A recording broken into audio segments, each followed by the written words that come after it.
This broadcast is for African men, the sons, uncles, fathers, husbands, for our brothers. This is for you. Welcome to On the Real Side with Emmett Abati Doe.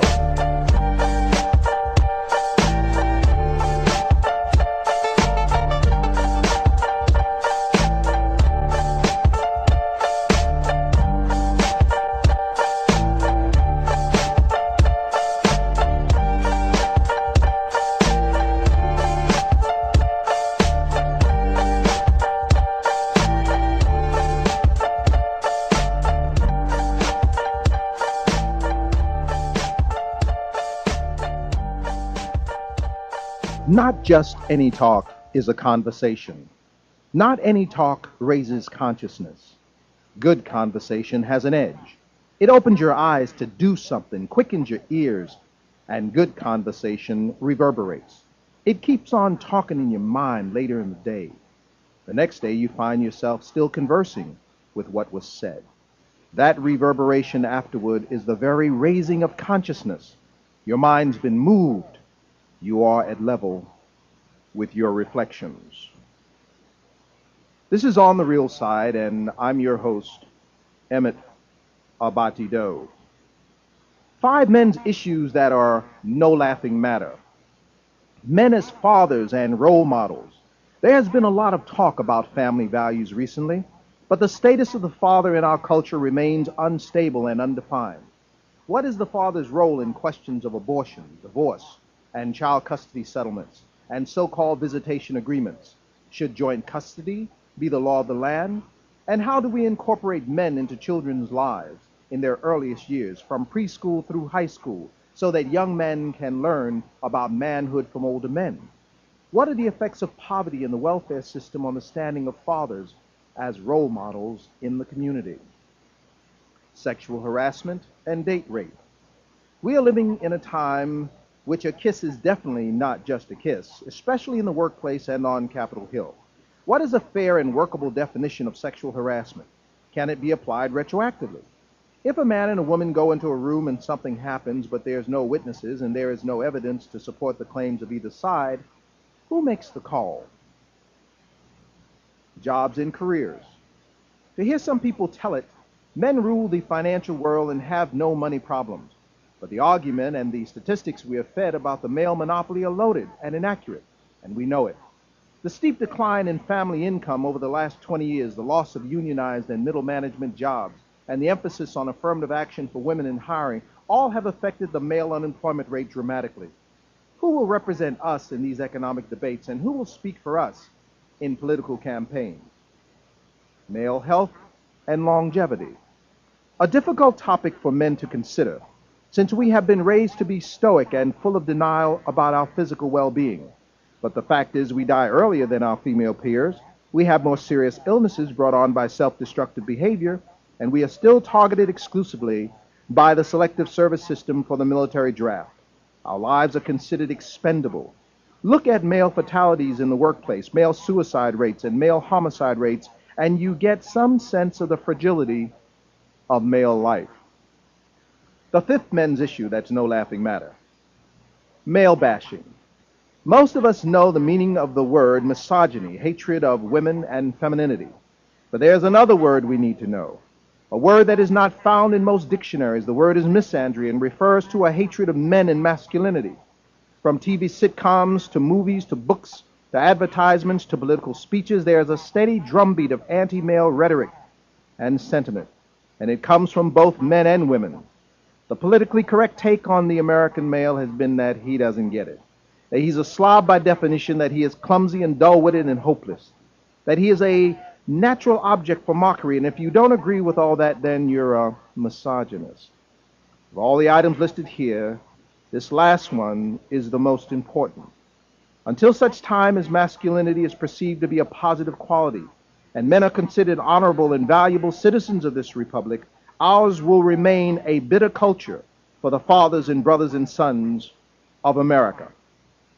Asa Baber, who is a writer for Playboy magazine for the men's column, I have read this as part of my introduction now for over 25 broadcasts, and I have now been called upon to cross a line, or to not cross a line, I would think, that's about a matter of honor. Asa Baber writes this concern about men's issue as a white male, but the condition of black males and the male bashing which goes on toward black men and boys is epidemic and virile. There's no way of easing into this subject because it's one that is very difficult and a bit frightening, because it causes me to take to task somewhat one of my heroes, the minister Louis Farrakhan, and the whole matter around the Million Man March. I have a great respect, admiration, and appreciation for the work that Minister Farrakhan has done and has attempted in the past to do. But I have to admit that I am extraordinarily confused and distressed over what appears to me to be a departure from what I understood was to be the purpose and intent of the Million Man March. On 4/11/1994, at the Church of Reverend Jackson, Pleasant Grove, I believe, the minister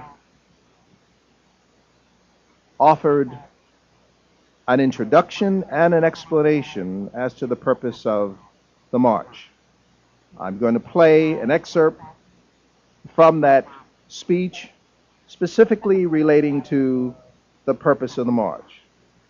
And then we'll begin to talk about the consequences of fatherlessness and the rage that exists in the hearts and minds of black men of all education, of all stations in life, as a result of the damage done to us in our heart of hearts because of the destruction of the father, the destruction of male values and male appreciation, and the very thing that Asa Baber is talking about that's happening to white males.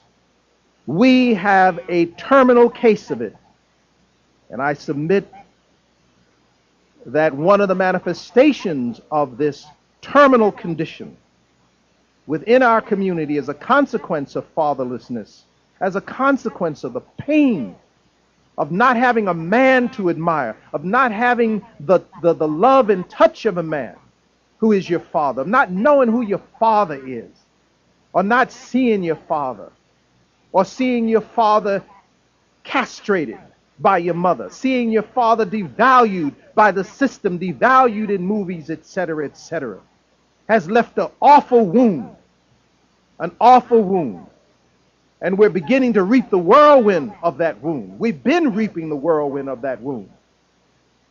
And now it's starting to show itself and manifest itself, which threatens the very destruction of the hope and aspirations of a troubled people.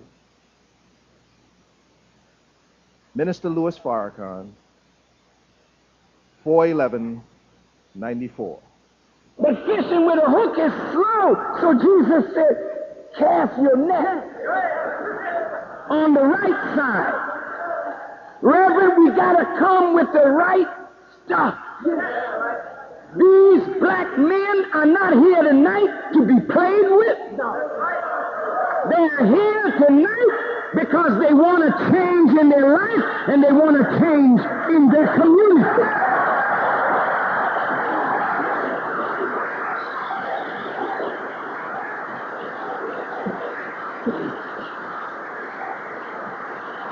All praise is due to Allah. So brothers, in 95, I would like men to Washington, D.C. Tell our sisters, our wives, our mothers, our grandmothers, sweetheart, this time, please stay at home. Mother,